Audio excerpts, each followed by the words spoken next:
دا لړۍ د څه لپاره ګران وروره ما ول یوازې ته مخاطب وګرځولې ستا حق دی چې دا پوښتنه وکړې او زما مسؤلیت دی چې ځواب درکړم. لومړۍ وجه ستا له مخاطب ګرځولو څخه د پیغمبر صلی الله علیه وسلم هغه حدیث مبارک دی چې پکې فرمایلی دی له تاسو څخه هیڅ کس تر هغې پورې پوره مؤمن نشي کیدی تر څو د خپل ورور لپاره هغه څه خوښ نه کړي کوم چې د ځان لپاره خوښوي. ته له خپل نقصان کمزورتیاو او ګناهونو سربیره زموږ ورور یې. ته لا تر اوسه د اسلام تر سیوري او چتر لاندې زما او ستا ترمنځ تر اوسه پورې هېڅ نه پرې کېدونکې رسۍ شته. موږ د خپلو ځوانانو ځینې حالات وګورو له هغوی سره زموږ مینه لا پر ځای وي د هغوی په اړه زموږ احساس د خیر نیکۍ او غوره ژوند ته د راایستلو وي. نور ستا خوښه ده چې کومې پایلې ته رسیږي آیا قناعت را سره کوي او که نه. دومه وجه دا ده چې هدایت او لارښودنه د الله جل جلاله یو ځانګړی احسان دی. چاته چې وغواړي دغه احسان پرې کوي.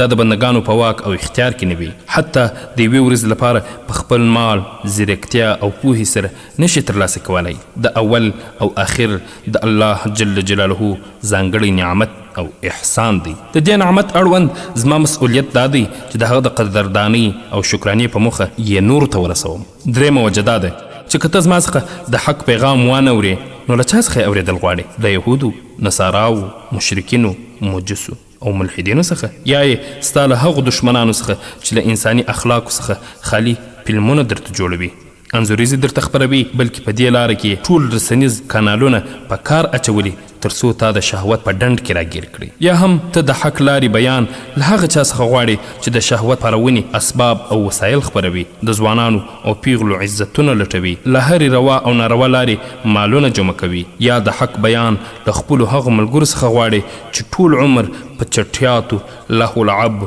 مستیو، خنداګانو، بېفایدې مجلسونو او ټوکو کې تېروي. ګران ورونه زه فکر نه کوم چې ته دې له دغه ډول خلکو څخه د حق وینا واورې او نه دا فکر کوم چې هغوی د ستا په خلاصون او نجات کې هڅه وکړي. ستا خیر غوښتونکي ستا د دین او عقیدې ورور دی. هغه څوک دی چې ته په نیت او اخلاص کې شک نه لري. هغه ستا د ویښولو، پوهولو، بیدارولو او پاسولو لپاره تا ته آواز کوي. کیدای شي چې د غږ تیزوالی او اوچتوالی ستا د تشویش سبب وګرځي، خو یاد ساته چې د هغه خبرې ستا سره د خیرخواهۍ، ورورولۍ او محبت خبرې دي. په تیزوالي صبر وکړه.